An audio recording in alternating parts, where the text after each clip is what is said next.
ফেটেছে, যার শব্দে ওয়াশিংটন পর্যন্ত কেঁপে উঠেছে, সেটাই আজ আমরা একসঙ্গে ডিকোড করব। ইতিহাসের চাকা কিন্তু উল্টো দিকে ঘুরতে শুরু করেছে দর্শক।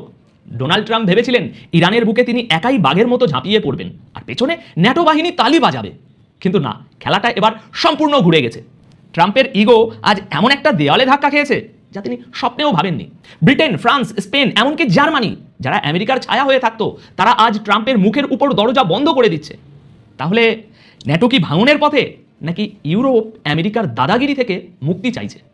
প্রিয় দর্শক, আজ আমরা এমন একটা সন্ধিক্ষণে দাঁড়িয়ে আছি যেখানে গত 70 বছরের সমীকরণ বদলে যাচ্ছে। দ্বিতীয় বিশ্বযুদ্ধের পর থেকে আমরা কি দেখে আসছি? আমেরিকা যেখানেই হামলা করতে যায়, হোক সেটা ইরাক, আফগানিস্তান বা লিবিয়া, চোখ বন্ধ করে তাদের পেছনে থাকে ন্যাটো। বিশেষ করে ব্রিটেন, ফ্রান্স এবং ইউরোপের এই শক্তিধর দেশগুলো, তাদের নীতি ছিল পরিষ্কার, আমেরিকার উপর হামলা মানে আমাদের সবার উপর হামলা। কিন্তু এবার ইরানের ইস্যুতে যা ঘটছে তা আমেরিকার জন্য কেবল অপমানজনক নয়, রীতিমতো লজ্জাজনক। ডোনাল্ড ট্রাম্প হয়তো তার ইগো স্যাটিসফাই করার জন্য অথবা দুনিয়াকে দেখানোর জন্য যে আমিই বস, ইরানের উপরে অ্যাকশন নেওয়ার প্ল্যান করেছিলেন, কিন্তু তিনি ভুলে গিয়েছিলেন এখন 2026 সাল, এটা 2003 সাল নয়। ট্রাম্পের এই একতরফা সিদ্ধান্তে ইউরোপের দেশগুলো শুধু নাই বলেনি, তারা প্রকাশ্য বিদ্রোহ ঘোষণা করেছে।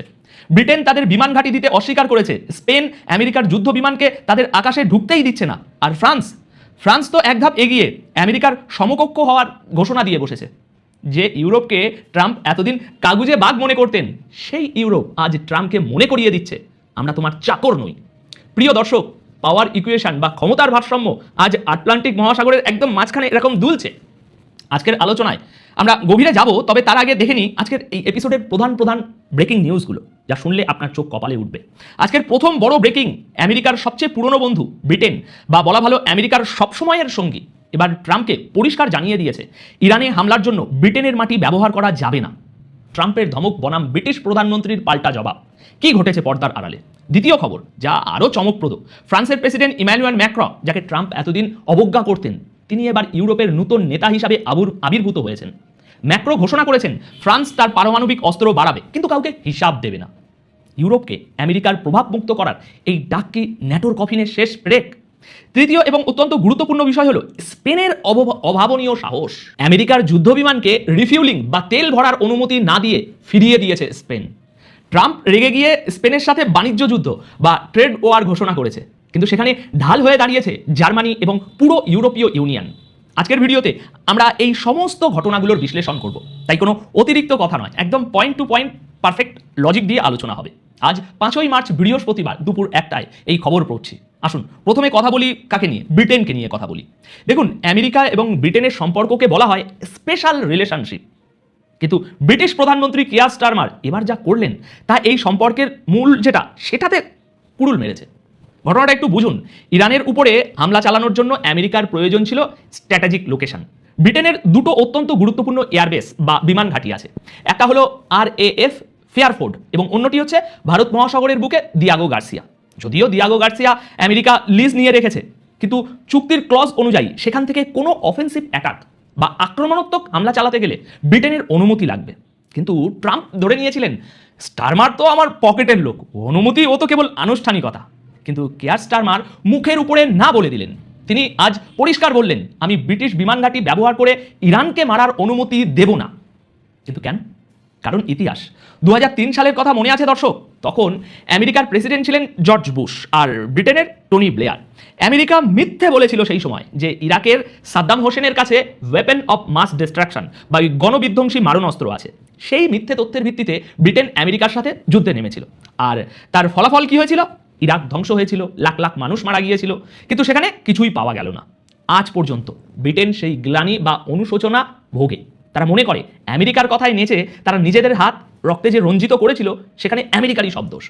স্টারমার এবার সেই ভুল করতে চাননি। তিনি ট্রাম্পকে মনে করিয়ে দিয়েছেন, আগে জাতিসংঘে যাও, অনুমতি নাও, আলোচনা করো, তারপর যুদ্ধের কথা ভেবো। এবার এতে ট্রাম্পের প্রতিক্রিয়া কী ছিল? দেখুন, ট্রাম্প তো ট্রাম্পই। তিনি খেপে গিয়ে ব্রিটেনকে এবং স্টারমারকে স্টুপিড বা বোকা বলে গালি দিলেন। তিনি বললেন, তোমরা আমাদের সাথে আসছো না, তোমরা ভুল করছো। এমনকি তিনি চার্চিলের প্রসঙ্গ টেনে এনে স্টারমারকে অপমান করার চেষ্টা করলেন। কিন্তু স্টারমার যে জবাবটা দিলেন সেটা প্রতিটি সার্বভৌম দেশের জন্য শিক্ষার বিষয়। তিনি পার্লামেন্টে দাঁড়িয়ে বললেন, ব্রিটেনের স্বার্থ দেখা আমার কাজ, ডোনাল্ড ট্রাম্পের নয়। মধ্যপ্রাচ্যের পরিস্থিতি নিয়ে আমি উদ্বিগ্ন, কিন্তু আমার দেশের জনগণকে নিরাপদ রাখা আমার প্রথম দায়িত্ব। দেখুন দর্শক, এখানে একটা সূক্ষ্ম ব্যাপার আছে। ব্রিটেন কি ইরানের বন্ধু হয়ে গেছে? না, ব্রিটেন বলছে ইরান যদি আমাদের উপরে হামলা করে আমরা আত্মরক্ষা করব, মানে ইরানের উপরে হামলা করব, অ্যাকশন নেব, সেটা যাই হোক না কেন। কিন্তু ট্রাম্প, তোমার ইগল লড়াইয়ে বা তোমার শুরু করা যুদ্ধে আমরা আগ বাড়িয়ে অংশ নেব না। সুতরাং আজ আমেরিকা একা হয়ে যাচ্ছে। যে ব্রিটেন আফগানিস্তানে, ইরাকে কাঁধে কাঁধ মিলিয়ে লড়েছে আমেরিকার সাথে, তারা আজ বলছে তোমরা লড়ো, আমরা নেই। এটা ট্রাম্পের জন্য কত বড় চাপের আঘাত তা কি আপনারা অনুভব করতে পারছেন? আচ্ছা, এবার আসি ফ্রান্সের দিকে। ফ্রান্সের প্রেসিডেন্ট ইমানুয়েল ম্যাক্রন, এই মানুষটাকে নিয়ে ট্রাম্প এবং আমেরিকার মিডিয়া অনেক হাসি ঠাট্টা করেছে। গত 1.5 বছর ধরে ট্রাম্প বারবার ম্যাক্রোকে ব্যক্তিগতভাবে আক্রমণ করেছেন, তার মেসেজ লিক করেছেন, তাকে দুর্বল বলেছেন। কিন্তু ম্যাক্রো এখন সেই অপমানের বদলা সুদে আসলে প্রতিশোধ হিসাবে নিচ্ছেন। ফ্রান্স এখন ইউরোপের নেতৃত্ব দিচ্ছে। ম্যাক্রো খুব ঠান্ডা মাথায় বুঝে গেছেন আমেরিকাকে বিশ্বাস করা যায় না। আমেরিকা আজ আছে, কাল নেই, তাই ইউরোপকে নিজের পায়ে দাঁড়াতে হবে। ম্যাক্রো একটা শব্দ ব্যবহার করেছেন, স্ট্র্যাটেজিক অটোনমি বা কৌশলগত স্বায়ত্তশাসন। তিনি কি করলেন? তিনি ঘোষণা দিলেন ফ্রান্স তার পারমাণবিক বা নিউক্লিয়ার সক্ষমতা বাড়াবে। কিন্তু সবচেয়ে ভয়ের বা চমকে দেওয়ার বিষয় হলো, তিনি বললেন আমি আমার কাছে কতগুলো নিউক্লিয়ার বোমা আছে বা আমি নতুন কটা বানাচ্ছি তার হিসাব কাউকে দেব না, এমনকি আমেরিকাকেও না। এবার সিরিয়াসলি বলুন তো, এতদিন আমরা জানতাম অস্ত্র নিয়ন্ত্রণ বা নিরস্ত্রকরণের কথা, আর ফ্রান্স আজ কি বলছে? আমি বানাচ্ছি কিন্তু বলবো না। কেন? কারণ তিনি আমেরিকাকে এবং রাশিয়াকে দুজনকেই একটা বার্তা দিতে চান। বার্তাটা হলো ইউরোপ এখন আর অসহায় নয়। ম্যাক্রো আরও এক ধাপ এগিয়ে বললেন, ইউরোপের যে দেশগুলো আমেরিকার উপর ভরসা করে বসে আছে তাদের বলছি আমার কাছে এসো, আমি তোমাদের নিউক্লিয়ার প্রোটেকশন দেব। চিন্তা করুন দর্শক, পোল্যান্ড, জার্মানি, সুইডেন যারা রাশিয়ার ভয়ে আমেরিকার দিকে তাকিয়ে থাকতো, ফ্রান্স তাদের বলছে আমি আছি। ফ্রান্স নিজের সাবমেরিন থেকে ছবি প্রকাশ করে শক্তি প্রদর্শন করছে এই মুহূর্তে। জানেন কি এর মানে? কি এর মানে? ফ্রান্স নিজেকে ইউরোপের আমেরিকা হিসাবে প্রতিষ্ঠিত করতে চাইছে। তারা বলছে ট্রাম্পের মুডের উপর আমাদের নিরাপত্তা নির্ভর করতে পারে না। ম্যাক্রো আমেরিকার যে নিষেধাজ্ঞা, ট্যারিফ বাড়ানোর যে হুমকি, সেই হুমকিকে পাত্তাই দিচ্ছে না। তিনি বলছেন যা করার করো, আমাদের অর্থনীতি শক্তিশালী, আমাদের হাতে প্রযুক্তি আছে, আমাদের হাতে ভেটো পাওয়ার আছে, আমরা ভয় পাই না। দর্শক, আমেরিকার জন্য এর চেয়ে বড় দুঃস্বপ্ন আর কি হতে পারে? যে ন্যাটোকে তারা তৈরি করেছিল রাশিয়ার বিরুদ্ধে, সেই ন্যাটোর পেটের ভিতরে তৈরি হচ্ছে আর একটা নতুন জোট, যার নেতৃত্বে ফ্রান্স, আর লক্ষ্য আমেরিকা ছাড়া চলো। এবার দর্শক, এই পুরো নাটকে আরেকজন অপ্রত্যাশিত খেলোয়াড় বেরিয়ে আসছে, যার নাম স্পেন। স্পেনের প্রধানমন্ত্রী পেদ্রো স্যাঞ্চেজ যা করলেন তা আক্ষরিক অর্থেই সাহসের চরম সীমা। আমেরিকা চেয়েছিল তাদের যুদ্ধ বিমানগুলো স্পেনের মাটিতে নামবে, তেল ভরবে এবং তারপর ইরান বা মধ্যপ্রাচ্যে গিয়ে হামলা চালাবে। এটা একটা সাধারণ প্রক্রিয়া হওয়ার কথা ছিল, কিন্তু স্পেন সোজা বলে দিল না, আমার দেশের মাটি বা আকাশ ব্যবহার করে তোমরা যুদ্ধ করতে পারবে না। শুধু না বলেই স্যাঞ্চেজ ক্ষান্ত হননি, তিনি এমন একটা নৈতিক বক্তৃতা দিলেন যা ট্রাম্পের গালে থাপ্পড়ের মতো লেগেছে। স্যাঞ্চেজ বললেন সরকারের কাজ হলো মানুষের জীবন উন্নত করা, যুদ্ধ বাঁধিয়ে মানুষের জীবন ধ্বংস করা নয়। যারা নিজেদের ব্যর্থতা ঢাকার জন্য যুদ্ধের ধোঁয়া তৈরি করে, স্পেন তাদের সাথে নেই। তাহলে ভাবুন একবার, একজন বিশ্ব নেতা আমেরিকার মতো সুপার পাওয়ারের মুখের উপরে বলছেন তোমরা নিজেদের ব্যর্থতা ঢাকতে যুদ্ধ করছো। আচ্ছা, এতে ট্রাম্পের প্রতিক্রিয়া কি ছিল? তীব্র এবং অপরিপক্ক। তিনি সাথে সাথে ঘোষণা করে দিলেন স্পেনের সাথে আমি সব ধরনের বাণিজ্য বন্ধ করব, স্পেনের উপর আমি নিষেধাজ্ঞা দেব। ট্রাম্প ভেবেছিল এই হুমকিতে স্পেন ভয় পেয়ে যাবে, স্পেনের অর্থনীতি ধসে পড়বে। কিন্তু তিনি ভুলে গিয়েছিলেন যে স্পেন একা নয়, স্পেন ইউরোপীয় ইউনিয়নের সদস্য। আর এখানেই এন্ট্রি নিচ্ছে আরেকজন, জার্মানির চ্যান্সেলর এবং ফ্রেডরিক মার্জ। জার্মানি এতদিন মোটামুটি চুপ ছিল, তাই না? আমরা সবাই জানি। কিন্তু যখনই ট্রাম্প স্পেনের উপরে এই বাণিজ্যিক হামলার হুমকি দিলেন, জার্মানি বাঘের মতো গর্জন করে উঠেছে। জার্মানি এবং ইউরোপীয় ইউনিয়ন ট্রাম্পকে পরিষ্কার জানিয়ে দিল স্পেন একা নয়, স্পেনের উপর যদি কোনো ট্রেড ট্যারিফ বা নিষেধাজ্ঞা আসে তবে সেটা পুরো ইউরোপের উপরে হামলা বলে গণ্য হবে, আর আমরা সবাই মিলে আমেরিকার বিরুদ্ধে পাল্টা ব্যবস্থা নেব। সুতরাং দর্শক, আমেরিকা আজ ইউরোপকে ব্ল্যাকমেল করতে গিয়ে নিজেই কোণঠাসা। তারা বুঝতে পারছে না এই ইউরোপ আর আগের ইউরোপ তো এক নেই, এরা একজোট হচ্ছে এবং সেই ঐক্যের সিমেন্ট হলো আমেরিকা বিরোধী মনোভাব। এখন প্রশ্ন হলো, এই যে আমেরিকা একা হয়ে যাচ্ছে, এর ফলাফল কি? দর্শক, জিও পলিটিক্সের শূন্যস্থান বা ভ্যাকিউম বলে কিছু থাকে না। আমেরিকা যখনই পিছু হটবে বা একা হবে, সেই জায়গা কেউ না কেউ নেবে। আমরা কি তবে একটা মাল্টিপোলার বা বহুমেরুর পৃথিবীর দিকে এগিয়ে যাচ্ছি, যেখানে আমেরিকার দাদাগিরি আর চলবে না? নাকি এই বিভাজন তৃতীয় বিশ্বযুদ্ধের দিকে আমাদের ঠেলে দিচ্ছে? কারণ যখন এই বড় বড় শক্তিগুলো নিজেদের মধ্যে বিবাদে জড়িয়ে পড়ে, তখন ছোট ছোট সংঘাতগুলো নিয়ন্ত্রণের বাইরে চলে যায়। আমেরিকা চেয়েছিল ইরানকে শিক্ষা দিতে, কিন্তু উল্টো নিজেরাই শিক্ষার পাত্র হয়ে গেল। ট্রাম্প চেয়েছিলেন ন্যাটোকে ব্যবহার করতে, কিন্তু ন্যাটো আজ তাকেই প্রত্যাখ্যান করল। এখন এই ঘটনাগুলো প্রমাণ করে যে আমেরিকার বিশ্বমরণের দিন শেষ। দুনিয়া এখন আর একজনের কথায় চলে না। কিন্তু আমার মনে একটা প্রশ্ন বারবার আসছে, এবং এই প্রশ্নটা আমি আপনাদের কাছে রেখে যেতে চাই। খুব ঠান্ডা মাথায় চিন্তা করে উত্তর দেবেন। প্রশ্নটা হলো, ইউরোপ যেভাবে আমেরিকার হাত ছেড়ে দিচ্ছে, এর ফলে কি পৃথিবী আরও নিরাপদ হলো, নাকি আরও বেশি বিপজ্জনক হয়ে উঠল? মার্কিন প্রেসিডেন্ট ডোনাল্ড ট্রাম্প এরই মধ্যে যুদ্ধবিরতির জন্য কান্নাকাটি শুরু করেছেন। শুধু কান্নাকাটি নয়, তিনি হুমকিও দিচ্ছেন যে যদি ইরান যুদ্ধ বন্ধ না করে তাহলে পরমাণু বোমা ব্যবহার করবে ইরানের বিরুদ্ধে। এর জবাবে ইরানের প্রেসিডেন্ট মাসুদ পেজেশকিয়ান বলেছেন, ইরান এই যুদ্ধ শুরু করেনি এবং এই যুদ্ধ বিরতি করারও ইচ্ছা তাদের নেই। খুবই মারাত্মক তথ্য হচ্ছে, গত 7 দিনে আমেরিকার স্টক মার্কেট থেকে $2 ট্রিলিয়ন বেশি উধাও হয়ে গেছে। এছাড়া প্রতিদিন আমেরিকার অফেন্স এবং ডিফেন্সের জন্য, অর্থাৎ হামলা চালানোর জন্য এবং হামলা ঠেকানোর জন্য প্রতিদিন গড়পড় তা প্রায় $1 বিলিয়ন অর্থাৎ $100 কোটি বেশি খরচ হচ্ছে। খেয়াল করুন সুপ্রিয় দর্শক, আসসালামু আলাইকুম, আপনাদের সবাইকে স্বাগত জানাচ্ছি। এখনকার আলোচনায় আপনাদের সঙ্গে রয়েছে আমি সিরাজুল ইসলাম। দর্শক, যদি ভিডিও ভালো লাগে, আলোচনা ভালো লাগে, তাহলে লাইক কমেন্ট শেয়ার করে সাথে থাকবেন, আর চ্যানেলটি সাবস্ক্রাইব করে আরো অনেকের মাঝে ছড়িয়ে দিন। সুপ্রিয় দর্শক, চলুন কথা না বাড়িয়ে মূল আলোচনায় চলে যাই। এর ভিতরে আরো দারুণ খবর আছে। গালফ স্টেট অর্থাৎ কাতার, কুয়েত এবং সংযুক্ত আরব আমিরাত আমেরিকা থেকে তাদের টোটাল ইনভেস্টমেন্ট, যত বিনিয়োগ করা অর্থ আছে তা সব ফেরত আনার চিন্তা করছে। এরই মধ্যে ইউরোপের বাজারে জেট ফুয়েল, বিমান পরিচালনা করার জন্য যে সমস্ত তেল লাগে, জ্বালানি লাগে, তার দাম 70% বেড়ে গেছে।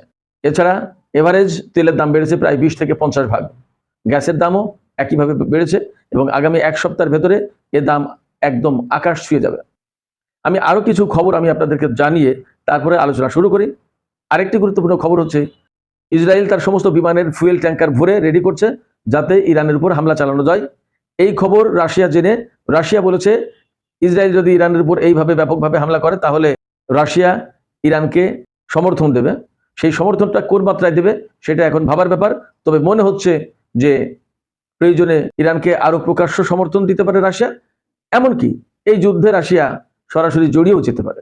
এছাড়া এতদিন চীন ইরানকে যে সমস্ত স্যাটেলাইট ইমেজ দিয়ে বা ইনফরমেশন দিয়ে হেল্প করছিল, এখন রাশিয়া পরিষ্কার করে বলেছে তারা এখন গত 2 দিন ধরে সম্ভবত ইরানকে স্যাটেলাইট ইমেজ এবং আদার ইনফরমেশন দিয়ে হেল্প করছে। তাতে হচ্ছে ইরান যে সমস্ত হামলা চালাচ্ছে সেগুলো কতটুকু কার্যকর হলো এবং কি অবস্থা, হামলা পরবর্তী কি সিচুয়েশন, এগুলো দেখতে পাচ্ছে।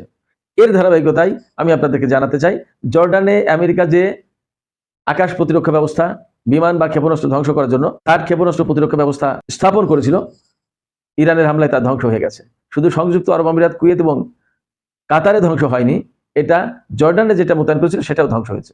ইরান আশা করছে আগামী 1 সপ্তাহ পর্যন্ত তাদের এই হামলা তারা স্বাভাবিকভাবে অব্যাহত রাখবে এবং এর ভেতর দিয়ে 2টা কাজ করবে। একটা হচ্ছে আমেরিকার যত ক্ষেপণাস্ত্র প্রতিরক্ষা ব্যবস্থা, থার্ড বা পেট্রিয়ট এগুলো আছে সেগুলো ধ্বংস করে দেওয়ার চেষ্টা করবে, এবং আরো যা করবে সেটা হচ্ছে যে ইরানের যে শাহেদ 136 কামিকাজে ড্রোন আছে, এই ড্রোন বেশি মারবে। ক্ষেপণাস্ত্র কম, ড্রোন বেশি। অল্প টাকার ড্রোন, এই ড্রোনগুলোকে ভূপাতিত করার জন্য আমেরিকা ইসরায়েলের অনেক বেশি টাকার অনেক দামি ক্ষেপণাস্ত্র ব্যবহার করতে হচ্ছে। আপনারা শুনলে হয়তো অবাক হবেন যে ইরানের যে কামিকাজে ড্রোন এ বানাতে বড় জোর $10,000 থেকে $20,000 খরচ হয়। আর এই এত সস্তা ড্রোন ধ্বংস করতে আমেরিকা ইসরায়েলকে 40-50 লাখ থেকে $1 কোটি মূল্যের ক্ষেপণাস্ত্র ব্যবহার করতে হচ্ছে। এবং খুব আশঙ্কাজনক ব্যাপার হচ্ছে, এই সস্তা ড্রোন দিয়ে কিন্তু ইরান আমেরিকার আব্রাহাম লিঙ্কন রণতরীর উপর হামলা চালিয়েছে এবং তাতে কিন্তু আগুন ধরে গেছে, এবং জাহাজটি অর্থাৎ এই যে বিমানবাহী রণতরী আব্রাহাম লিঙ্কন, সেটা ইরানের উপকূল থেকে এখন অন্তত প্রায় 1300-1400 কিলোমিটার দূরে চলে গেছে, ভারত মহাসাগরের দক্ষিণ দিকে। আরো একটা খবর আমি আপনাদেরকে জানাই, কুয়েতে সবচেয়ে বড় যে বিমান ঘাঁটি আমেরিকার আলী আল সালেম বিমান ঘাঁটি, এই বিমান ঘাঁটিতে ভয়াবহ রকমের ক্ষেপণাস্ত্র এবং ড্রোন হামলা চালিয়েছে। এই যে আত্মঘাতী কামিকাজের যে ড্রোন 136 শাহেদ 136, এই ড্রোন দিয়ে হামলা চালিয়েছে এবং মারাত্মক রকমের ক্ষয়ক্ষতি হয়েছে। বলা হচ্ছে কয়েকশো সেনা মারা গেছে সেখানে। কুয়েতের এই বিমান ঘাঁটিতে প্রায় 4000 সেনা মোতায়েন ছিল। ইরান সেখানে ক্ষেপণাস্ত্র এবং ড্রোন দিয়ে হামলা চালিয়েছে এবং হামলা সাকসেস। এর মানে দাঁড়াচ্ছে যে কুয়েতের আকাশ একদম উন্মুক্ত এখন ইরানি ক্ষেপণাস্ত্র, ড্রোন, বিমান সবকিছুর জন্য। ইরানের ড্রোন এবং ক্ষেপণাস্ত্র সে ওখান থেকে ভূপাতিত করতে পারছে না বা ফেলতে পারছে না। তাতে ইরান ইজিলি এই সমস্ত গুরুত্বপূর্ণ স্থাপনায় হামলা চালাতে পারছে। এবং বিভিন্ন সূত্র থেকে বলা হচ্ছে, বিশেষ করে এক্সে বিভিন্ন রকমের ভিডিও, ছবি ঘুরে বেড়াচ্ছে যে আমেরিকার বহু সেনা মারা গেছে এবং তাদের কফিন পরিবহন বিমানে উঠানো হচ্ছে। সত্য মিথ্যা এখনই জানা যাচ্ছে না, তবে ঘটনা যে অনেক কিছু ঘটছে তা পরিষ্কার। তা না হলে এ পর্যন্ত ইরান আমেরিকার 20টির বেশি ঘাঁটিতে হামলা চালিয়েছে, আর ইসরায়েলের উপর হামলা তো চালাচ্ছেই, আমেরিকার যুদ্ধ জাহাজেও হামলা চালিয়েছে। তো এখন এই ঘাঁটিগুলো যদি ঠিক থাকতো, অক্ষত থাকতো, তাহলে ইরানকে এতক্ষণ তামা তামা করে ফেলার কথা ছিল। এই পরিস্থিতিতে ইরান আশা করছে তারা এইভাবে যুদ্ধটা আরো 1 সপ্তাহ চালিয়ে যাবে এবং তাতে আমেরিকা ও ইসরায়েলের তাদের যে ডিফেন্স সিস্টেম তার 50% ডাউন হয়ে যাবে, শেষ হয়ে যাবে, ধ্বংস হয়ে যাবে। এরপরে মোটামুটিভাবে ইসরায়েল এবং আমেরিকার যে সমস্ত ঘাঁটি বা যে এরিয়াতে আমেরিকার অবস্থান আছে সেই সব জায়গায় একদম ইজিলি বিনা বাধায় ইরান মোটামুটি বিমান হামলাও চালাতে পারে, ক্ষেপণাস্ত্র হামলা, ড্রোন হামলা তো চালাবেই। এর ভিতরে গুরুত্বপূর্ণ তথ্য হচ্ছে ইরান কিন্তু গতকাল থেকে, বৃহস্পতিবার থেকে নতুন প্রজন্মের ক্ষেপণাস্ত্র মোটামুটিভাবে বেশি মাত্রায় ব্যবহার করা শুরু করেছে। আর একটা তথ্য আমি আপনাদেরকে জানাই, ইরান প্রথম দিকে গড়পড়তা প্রতিদিন 140টা বা 150টা ক্ষেপণাস্ত্র নিক্ষেপ করতো, কিন্তু এখন সেটা কমিয়ে 15-20টায় নামিয়ে এনেছে। ড্রোন হামলা বাড়িয়েছে, তার মূল কারণ হচ্ছে যে এখন তাদের হাতের পুরনো ক্ষেপণাস্ত্র হয়তো অনেক শেষ হয়ে যাচ্ছে। এখন নতুন প্রজন্মের ক্ষেপণাস্ত্র তা ব্যবহার করতে চাইছে না, এই কারণে যে তা ব্যবহার করলে হয়তো ইন্টারসেপ্ট করবে বা আরো কিছু ক্ষয়ক্ষতি হতে পারে। তার চেয়ে ড্রোন দিয়ে হামলা করবে, হামলা সফলও হচ্ছে। আবার ড্রোন অনেক ড্রোন তো ভূপাতিত করতে তাদের ইন্টারসেপ্টর শেষ হয়ে যাবে ধীরে ধীরে। তখন ইরান ইজিলি বড় এবং নতুন প্রজন্মের হেভি ক্ষেপণাস্ত্রগুলো ব্যবহার করে শত্রুপক্ষকে একেবারে ঘায়েল করতে পারবে। পরিস্থিতি যেখানে যাচ্ছে তাতে আমেরিকা এবং অত্র অঞ্চলের অর্থনীতি মারাত্মকভাবে ঝুঁকির মুখে পড়ছে। অর্থনীতির কথা একটু পরে আসছি, আর একটা তথ্য আমি আপনাদেরকে দিই। আমি একটু আগেই বলেছি আমেরিকার অফেন্স এবং ডিফেন্সের জন্য, অর্থাৎ হামলা করার জন্য এবং হামলা ঠেকানোর জন্য প্রায় প্রতিদিন $1 বিলিয়ন বা $100 কোটি খরচ হয়ে যাচ্ছে। তাদের জাহাজ মেনটেন, সাবমেরিন মেনটেন, বিমানবাহী রণতরী মেনটেন, বিমান মেনটেন, জ্বালানি, এত রেডার সিস্টেম, প্রতিরক্ষা ব্যবস্থা, তারপরে বিভিন্ন রকমের গোয়েন্দা বিমান, তাদের জ্যামিং সিস্টেম, তারপরে ইলেকট্রনিক ওয়ারফেয়ার সিস্টেম, ঘাঁটিগুলো মেনটেন করা, তারপরে আহত সেনাদের চিকিৎসা দেওয়া, তাদের খাবার দাবার, প্রায় 40, 50, 60 হাজার সেনা অত্র অঞ্চলে মোতায়েন আছে। তো সবকিছু মিলে ব্যাপক একটা অর্থবিত্ত তাদের পেছনে খরচ হচ্ছে। তাতে বলা হচ্ছে যে প্রতিদিন মার্কিন বাহিনীর অফেন্স এবং ডিফেন্সের জন্য প্রতিদিন $100 কোটি খরচ হচ্ছে। তার মানে গত এই কয়দিনে কত ডলার খরচ হয়ে গেছে আপনি ভাবেন। প্রতিদিন যদি $100 কোটি করে খরচ হয়, তাহলে 7 দিনে $700 কোটি বা $600 কোটি চলে গেছে।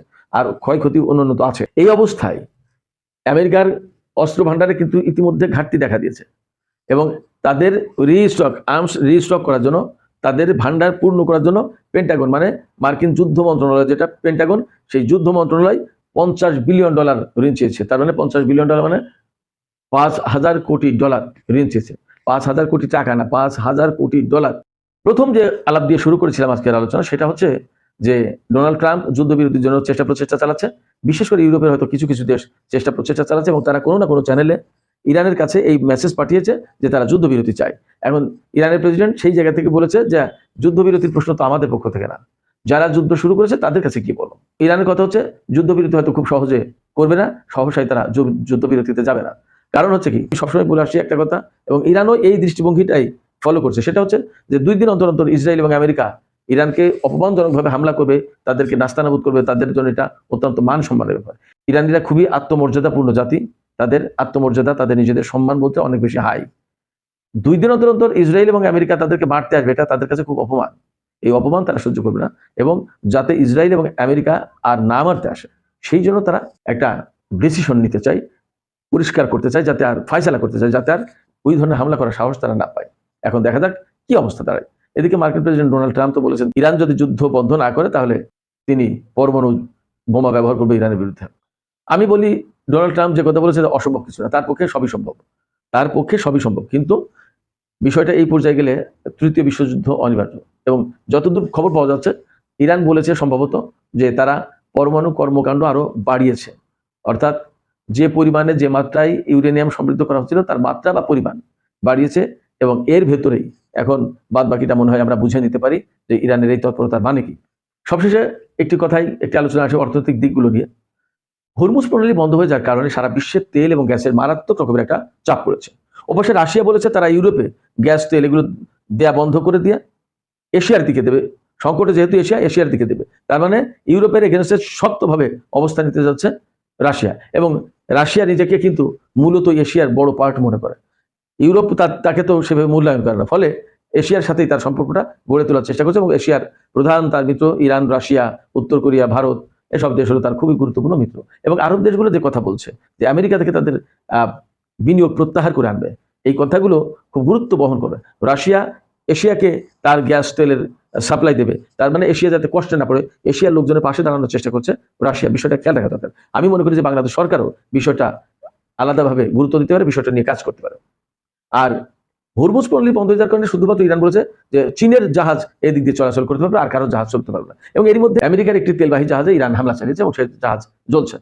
তো হরমুজ প্রণালী বন্ধ হয়ে যাওয়ার কারণে সারা বিশ্বে যে অর্থনৈতিক সংকট, তেলের দাম, গ্যাসের দাম বেড়ে যাচ্ছে, আদার আদার পণ্য চলাচল করছে না, এমনকি আমাদের বাংলাদেশ থেকে যে মধ্যপ্রাচ্যের দেশগুলোতে যে সবজি যেত বাংলাদেশিদের জন্য, সেই সবজিও যেতে পারছে না, বিকজ বিমান চলাচল বন্ধ। তার মানে সেই পুরো বিশ্বের অর্থনীতি মারাত্মকভাবে কলাপস করেছে।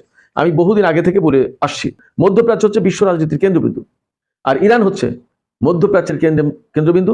কার্যত ইরান হচ্ছে টোটাল বিশ্বের রাজনীতির, অর্থনীতির কেন্দ্রবিন্দু। ইরানকে মাইনাস করে কোনো কিছু করা যাবে না। বাট ফ্যাক্ট হচ্ছে আমেরিকা এটা বুঝতে পারেনি, ইসরায়েল তাকে বুঝতে দেয়নি, এবং বুঝবে কি করে? ইসরায়েল যেহেতু আমেরিকার নিজের সৃষ্টি করা, ফলে ইসরায়েলের বাইরে আমেরিকাকে যাওয়ার কোনো পথ নেই, উপায় নেই। তো যাই হোক সুপ্রিয় দর্শক, যে পরিস্থিতি তাতে সারা বিশ্বে অর্থনৈতিক হাহাকার লেগে যাচ্ছে, মারাত্মক সংকট তৈরি হবে। এই যুদ্ধ যদি আর 1 মাস বা 1 সপ্তাহ চলে, দেখবেন আমাদের দেশের পরিস্থিতি কোথায় যায় এবং সারা বিশ্বের অর্থনৈতিক কতটা ক্রাইসিসে পড়ে। সেক্ষেত্রে আমাদের এখনই বিশেষ ভূমিকা নেওয়া উচিত। আমাদের আলাদা করে তেল গ্যাসের সরবরাহ নিশ্চিত করার জন্য চিন্তা করা উচিত। এক্ষেত্রে রাশিয়ার দিকে আমার মনে হয় কূটনীতির হাত বাড়ানো দরকার। খেলা হবে, ইরান খেলবে, এই খেলা থামাবে না। আমরা যারা মনে করতেছি যে আরব দেশগুলোতে যারা আমাদের বাঙালি ভাইরা আছেন, অনেকে বলেন যে ভাই এই যুদ্ধটা কতদিন যাবে, লম্বা সময় যে যাবে। আমার আজকের এই নিউজটা তার হচ্ছে প্রমাণ, দেখাই দিছে যে জিনিসটা ছোট কিন্তু এর যে ধামাকাটা, এটা বিশাল প্রভাব তৈরি করেছে।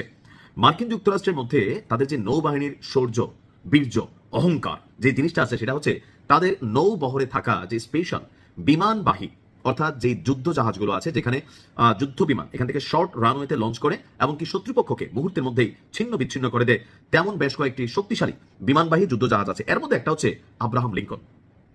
এই যুদ্ধটা ঠিক 1 থেকে 1.5 মাস আগে ভারত মহাসাগর থেকে এই যুদ্ধ জাহাজটিকে ইরানের সাগরগুলোর সীমান্তের কাছাকাছি আপনার মুভমেন্টে নিয়ে এসেছিল আমেরিকা। তখনই আমরা বুঝতে পারছিলাম উপরে উপরে মাখন মাখলেও ভেতরে ভেতরে কিন্তু অন্য পরিকল্পনা করছে। আর এই আব্রাহাম লিঙ্কন বলা হচ্ছে যে ইরান যুদ্ধে যে যুদ্ধ জাহাজগুলো, ফ্রিগেট, ডেস্ট্রয়ার বা বিমানবাহী রণতরী যতগুলো আছে, এগুলো সবগুলোর মা হচ্ছে আব্রাহাম লিঙ্কন। আর সেই আব্রাহাম লিঙ্কনেরই কোনাতে ছেদ করে দিয়েছে আপনার ইরান। আজকে আপনারা জানেন যে মার্কিন যুক্তরাষ্ট্র দ্বিতীয় বিশ্বযুদ্ধের পর প্রথমবারের মতন তারা তাদের যে টর্পেডো, সেই টর্পেডো ব্যবহার করে ভারতের সাথে ইরানের একটা যৌথ নৌমহড়া ছিল, শ্রীলঙ্কার রাস্তা দিয়ে আসার সময় সেই জাহাজটাকে ডুবিয়ে দিয়েছিল। এর পাল্টা জবাব হিসাবে আব্রাহাম লিঙ্কনকে ছেদা করে দিয়েছে। তবে জিনিসটা সস্তা। এই মুহূর্তে ইরান একমাত্র দেশ যারা তেল কম, ভাজা মশমশা এই টাইপের মেশিনারিজ তৈরি করে, আর যার মধ্যে হচ্ছে ড্রোন। ইরানের যে আত্মঘাতী ড্রোনগুলো আছে, প্রযুক্তির দিক দিয়ে খুবই সফলতা তারা পাচ্ছে। কেন? যেহেতু সমুদ্রের মধ্যে জাহাজের উচ্চতা খুব বেশি না, তো সেই ক্ষেত্রে এই ড্রোনগুলো যখন কোথাও গিয়ে আঘাত হানে, তখন রাডারের মাধ্যমে এগুলাকে ধ্বংস করে দেওয়া যায়। আর যেহেতু আব্রাহাম লিঙ্কন এখানে বিমানবাহী রণতরী, সো বুঝতে পারছেন এইটার সিকিউরিটি সিস্টেম কতটুকু উচ্চ পর্যায়ের ছিল। কিন্তু সকল পর্যায়কে ভেদ করে, ছেদ করে আব্রাহাম লিঙ্কনের মূল বডিতে, অর্থাৎ যেখান থেকে বিমানগুলো রান করে, সেখানের একটা অংশে গিয়ে আঘাত এনেছে। তবে ক্ষয়ক্ষতির পরিমাণ সম্পর্কে মার্কিন নৌ কমান্ডো বাহিনী তারা তেমন কোনো তথ্য দেয়নি। তাদের বক্তব্য হচ্ছে সামান্য ক্ষতিগ্রস্ত হয়েছে। কিন্তু আমি বিষয়টাকে দেখছি ভিন্ন দৃষ্টিভঙ্গিতে, যে এরকম অত্যাধুনিক প্রযুক্তির একটা যুদ্ধ জাহাজকে ইরান যে ঠুকতে পারছে, এটা আসলে প্রশংসার দাবি রাখে ইরানের প্রযুক্তির। আজকে অনেকে বলেন ভাই ইরান শিয়া, আমরা সুন্নি, আমরা এটা আমরা সেইটা, কিন্তু আপনি আমরা কি প্রযুক্তিতে আগাইছি? এই যে আমি কথা বলতেছি আমেরিকার প্রযুক্তিতেই, তাই না? এই যে সেলফোন, অথবা ধরেন এই যে প্রযুক্তির মিডিয়া যে প্ল্যাটফর্ম আছে, social media like Facebook, YouTube, এগুলো কাদের প্ল্যাটফর্ম? পশ্চিমাদের প্ল্যাটফর্ম। তাদের প্ল্যাটফর্মে বসে আমরা যখন কথা বলতে চাই, শব্দগত কত ঝামেলা তৈরি হচ্ছে, আমাদের কাছে কিছু নাই, আমরা মুখে মুখে এটা করি সেটা করি। কিন্তু ইরান একমাত্র দেশ অর্থনৈতিকভাবে, সামরিক দিক থেকে, প্রযুক্তির দিক থেকে নিজস্ব টেকনিক ব্যবহার করে আজকে আকাশ ছোঁয়া জনপ্রিয়তা তারা পেয়েছে। মার্কিন যুক্তরাষ্ট্রকে চ্যালেঞ্জ করে লড়াই করবে ইরান একমাত্র দেশ।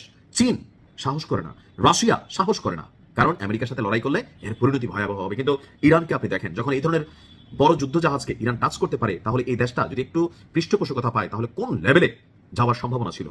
আল্লাহ ইরানকে হেফাজত করুক। আসসালামু আলাইকুম।